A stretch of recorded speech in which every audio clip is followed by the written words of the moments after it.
एक बार फिर खबर पहाड़ों की रानी मसूरी से सामने आई है। मसूरी में पत्रकारों से बातचीत करते हुए टिहरी से भाजपा विधायक किशोर उपाध्याय ने हिमालय के संरक्षण पर जोर दिया। उन्होंने कहा कि हिमालय में लगातार बर्फ की कमी हो रही है, जिससे गंगा, यमुना और टिहरी झील पर संकट आ सकता है। उपाध्याय ने चेतावनी दी कि अगर हिमालय से बर्फ खत्म हो गई तो इन नदियों का अस्तित्व संकट में पड़ जाएगा। उन्होंने बताया कि बंदरपुंज जो बर्फ से ढका हुआ रहता था, अब एक बूंद भी बर्फ नहीं बची और यही स्थान गंगा और यमुना का उद्गम स्थल है। उन्होंने ये कहा कि अगर ये बर्फ खत्म हो जाती है तो इसका असर न केवल उत्तराखंड बल्कि पूरे विश्व पर पड़ेगा। उपाध्याय ने टिहरी जिले को मेडिकल, टूरिज्म और शिक्षा के क्षेत्र में एक प्रमुख डेस्टिनेशन बनाने की इच्छा जताई और इस क्षेत्र में एक बड़ी यूनिवर्सिटी की स्थापना की बात की है। आपको बता दें कि उत्तराखंड के परिसीमन पर भी उन्होंने अपनी चिंता जाहिर की और कहा कि 2004 में जो परिसीमन हुआ था उसे अब दोबारा करने की आवश्यकता है। उनका कहना था कि राज्य में 101 विधानसभा सीटों, 11 लोकसभा सीटों और 5 राज्यसभा सीटों की आवश्यकता है ताकि पहाड़ी क्षेत्रों का विकास हो सके। इसके अलावा उन्होंने पहाड़ी क्षेत्रों में रहने वाले लोगों के लिए केंद्रीय सेवाओं में आरक्षण की मांग की, साथ ही बिजली पानी का बिल माफ करने और एक गैस सिलेंडर मुफ्त देने की बात की है। टूरिस्ट डेस्टिनेशन भी टिहरी तभी बनेगा जब वहाँ टिहरी बांध में पानी रहेगा। तो कुछ लोग देश विदेश से कुछ लोग आए हुए थे। अभी जो वैज्ञानिक कह रहे हैं कि एक आध दशक के बाद हिमालय पर एक बूंद बर्फ नहीं रहेगी।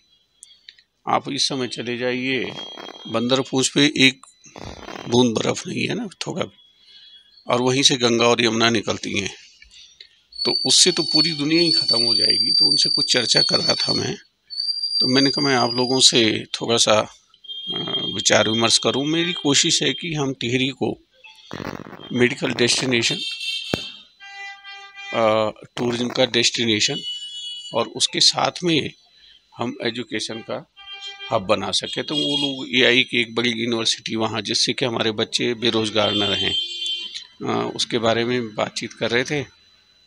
दूसरा मैंने कहा परिसीमन के बारे में भी हमको अभी से थोड़ा सा चिंता करनी चाहिए। जब 2004 में परिसीमन हुआ तो मैंने पूरे प्रदेश में और दिल्ली तक, सुप्रीम कोर्ट तक में गया, तो इस समय भी उसकी आवश्यकता है। और मैंने विधानसभा अध्यक्ष जी से इस बारे में चर्चा की थी, हिमालय और जो गंगा का विषय है और साथ में जो परिसीमन का विषय है कि मैंने मांग भी की है, पहले भी की थी जब मैं एक पार्टी का अध्यक्ष था, कि हमारे कम से कम 101 विधानसभा होनी चाहिए और वो ज़्यादा करके पर्वतीय क्षेत्र में बढ़नी चाहिए।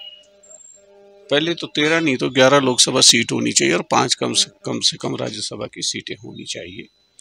दूसरी जो हमारे वन है, हमारा 72% जो है वो जंगल, जो पहले हमारे पुश्तैनी हकूक़ थे, उसमें भी मैंने उस समय यहाँ भी मैंने मीटिंग की थी कि हम सबको केंद्र सरकार की सेवाओं में, विशेषकर जो पर्वतीय क्षेत्र है, आरक्षण मिलना चाहिए।